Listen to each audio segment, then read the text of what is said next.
के साथ जुड़ जाते हैं। हमारे साथ अमजद जुड़ चुके हैं। Amjad, good morning. Good morning. Good morning sir. बताइए।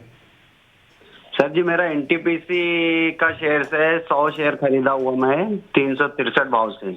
जी तो शॉर्ट टर्म्स के लिए मुझे राय चाहिए था। जी, शॉर्ट टर्म मतलब कितना? आप 3-4 महीने रखेंगे? नहीं, 1-2 महीना सर। अच्छा, 1-2 महीने के लिए, ठीक है। आदित्य, आपके पास आना चाहूँगा इस सवाल के लिए। एनटीपीसी पे इनकी खरीदारी है, 100 शेयर करीब 363 के भाव से है। हम देख रहे हैं कि अक्टूबर हाई से अगर देखें तो स्टॉक ऑलरेडी 20% गिर चुका है। 20% गिरने के बाद यहाँ पे खरीदारी कर रहे हैं तो अच्छा है कि पहले नहीं खरीदा, वरना लॉस में होते। यहाँ पे इतना गिरने के बाद यहाँ पे खरीदारी के बाद क्या यहाँ पे सपोर्ट नजर आता है? अगर दिखता है तो साथ ही साथ एक स्टॉप लॉस भी बता दीजिए। अंश, बिल्कुल एक इमीडिएट सपोर्ट यहाँ पे 354 का है। The only problem with the stock is कि ये 200 डीएमए के नीचे ट्रेड कर रहा है और काफी अरसों बाद ये स्टॉक अपने 200 डीएमए को ब्रेक करके ट्रेड कर रहा है। इनफैक्ट अगर मैं चार्ट्स देखूँ तो शायद 2021 के बाद स्टॉक ने अपने 200 डीएमए को ब्रेक किया है। और स्टॉक में एक मोमेंटम था जब तक इसके आईपीओ आ रहे थे। एनटीपीसी ग्रीन के आईपीओ आने के बाद स्टॉक में एक सेलिंग प्रेशर हमें देखना पड़ा है। तो चार्ट सेटअप बहुत बुलिश तो नहीं है स्टॉक का, जस्ट बिकॉज इनकी बाइंग प्राइस डिसेंट है, करेक्शन के बाद है। तो मैं सजेस्ट करूंगा एक 354 का एक स्टॉप लॉस लगाए और वो स्टॉप लॉस के साथ होल्ड करे। अगर वो ब्रेक करता है तो एग्जिट करे। ऊपर की तरफ इसका पहला हर्डल होगा 377 से 380 का, जो कि 200 डीएमए आता है। उसके ऊपर अगर स्टॉक सस्टेन करता है तो 400 के लेवल्स इनको देखने मिल सकते हैं। तो 354 का स्टॉप लॉस, पहला पड़ाव 377, उसके ऊपर 400। चलिए, 354 का स्टॉप लॉस लगाकर आपको रुकने की सलाह दी जा रही है। 377, उसके बाद 380। ध्वनि, हमारी यूट्यूब की एक दर्शक हैं प्रियंका जैन, और ये आईटीसी में रणनीति समझना चाह रही हैं, रुके रहें या निकल जाएं। इन्होंने जो है 480 के आसपास खरीदारी कर रखी है। 1600 शेयर्स हैं इनके पास। मेरे ख्याल से नियर टर्म आउटलुक ही जानना चाह रही हैं ये आपसे।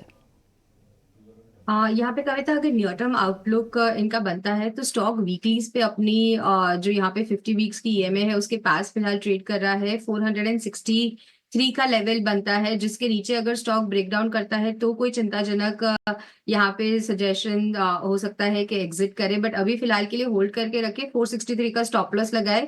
जैसे ही ऊपर में स्टॉक ऊपर की तरफ 480 का लेवल पार करता है तो वापस इसके अंदर तेजी देखने को मिलेगी। नियर टर्म बेसिस पे भी यहाँ पे 510 से 520 के टारगेट्स बनते हैं। चलिए, तो यहाँ पे स्टॉप लॉस लगाकर आपको होल्ड करने की सलाह दी जा रही है। चलिए हम नमस्कार सर। बताइए। हाँ सर, आईओ का शेयर है 1150 में, 7650 का। 7650 में, ठीक है।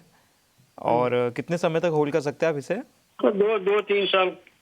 2-3 साल, ठीक है। आपने ये क्या ये साल फेब में लिया था ये शेयर? ये शेयर मैंने लगभग 8 महीना जैसा हुआ, ठीक है। दूसरे या तीसरे महीने में लिया हुआ था। हाँ बिल्कुल, क्योंकि वही फेब में इसका हाई बना हुआ था और करीब वहाँ पे ही शायद आपकी खरीदारी थी। ठीक है ध्वनि, आपके पास आना चाहूँगा इस स्टॉक के लिए। आईओपी पर इनकी खरीदारी है 76 के भाव से।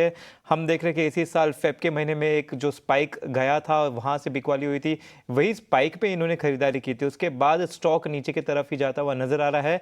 हालांकि पिछले 4-5 महीने से थोड़ा साइडवेज में है, लेकिन फिर भी अभी भी 30% नीचे की गिरावट के साथ ट्रेड करता हुआ नजर आ रहा है। तो क्या यहाँ पे कहीं ना कहीं सपोर्ट बेस बनता हुआ नजर आ रहा है? साथ ही साथ एक स्टॉप लॉस भी बता दीजिए।